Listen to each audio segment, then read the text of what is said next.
जयकाराय शेरा वाली दा बोल साचे दरबार की जय। भक्तजनों, जैसा कि आप लोग जानते हैं कि नवरात्रों के दिनों में माँ दुर्गा के विभिन्न 9 शक्ति स्वरूपों की पूजा की जाती है, जिससे भक्तजनों की सभी मनोकामनाएं पूर्ण होती हैं। आज चैत्र मास का दूसरा नवरात्रा है। इस दिन माँ भगवती के दूसरे स्वरूप माता ब्रह्मचारिणी की पूजा की जाती है। श्वेत वस्त्र धारण करने वाली माता ब्रह्मचारिणी के एक हाथ में जपमाला और दूसरे हाथ में कमंडल सुशोभित होता है। पुराणों और धार्मिक ग्रंथों में इनकी उत्पत्ति की कथा इस प्रकार है। दक्ष प्रजापति की यज्ञ वेदी पर प्राण त्यागने के बाद देवी सती ने पर्वतराज हिमालय की पत्नी मैना के गर्भ से पुनः जन्म लिया। कन्या के शुभ लक्षणों को देखते हुए उसका नाम पार्वती रखा गया। जब पार्वती ने युवावस्था में प्रवेश किया तो एक दिन देवर्षि नारद घूमते घूमते पर्वतराज हिमालय के यहाँ आ पहुँचे। पर्वतराज हिमालय ने देवर्षि नारद का अतिथि सत्कार किया और पार्वती का हाथ देखकर उसका भविष्य बताने का आग्रह किया। देवी पार्वती को देखते ही देवर्षि नारद ने आसन से उठकर उन्हें प्रणाम किया। नारद के इस आचरण को देखकर पर्वतराज हिमालय और मैना आश्चर्यचकित रह गईं। उन्होंने नारद जी से इस आचरण का कारण जानना चाहा। तब वे हंसते हुए बोले कि हे पर्वतराज, आपकी यह कन्या पूर्व जन्म में दक्ष प्रजापति की पुत्री और भगवान शिव की पत्नी माता सती थी। अपने पिता दक्ष प्रजापति द्वारा पति का अपमान किया जाने पर उन्होंने यज्ञ वेदी पर ही प्राणों का त्याग कर दिया था।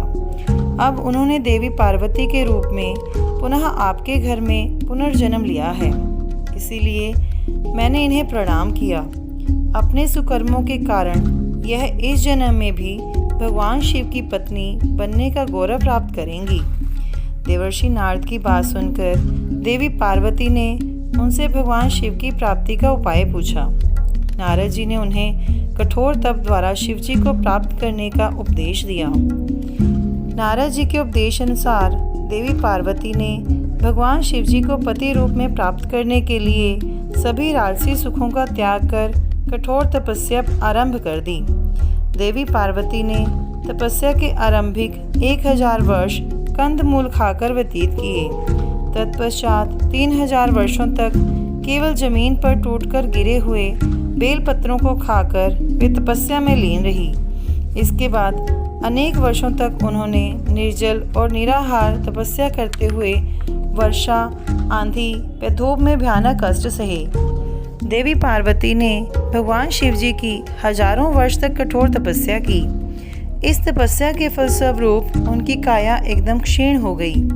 उनकी कठिन तपस्या से तीनों लोकों में हाहाकार मच गया। इंद्र सहित सभी देवगण और ऋषि मुनि देवी पार्वती की कठोर तपस्या से भयभीत हो गए। वे सभी ब्रह्मा जी के समक्ष उपस्थित हुए और उनसे देवी पार्वती को मनचाहा वर प्रदान करने की प्रार्थना की। अंत में परमपिता ब्रह्मा जी ने देवी पार्वती को दर्शन दिए और बोले, हे देवी, तुम्हारी कठिन तपस्या के समक्ष सभी देवगण नतमस्तक हैं। इस प्रकार का कठोर तप केवल तुम्हारे द्वारा ही संभव था। तुम्हारी मनोकामना शीघ्र पूरी होगी। भगवान शिव तुम्हें पति रूप में अवश्य प्राप्त होंगे। कठोर तपस्या के कारण सृष्टि में तुम्हें ब्रह्मचारिणी अर्थात तप का आचरण करने वाली कहा जाएगा। इसके बाद ब्रह्मा जी ने देवी पार्वती का सौंदर्य उन्हें पुनः प्राप्त कर दिया।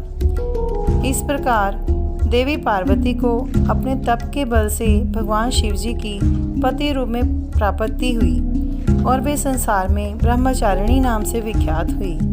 माता ब्रह्मचारिणी की उपासना से भक्तों में तप, त्याग, वैराग्य, सदाचार, संयम आदि की वृद्धि होती है और उन्हें सर्वत्र सिद्धि एवं विजय की प्राप्ति होती है।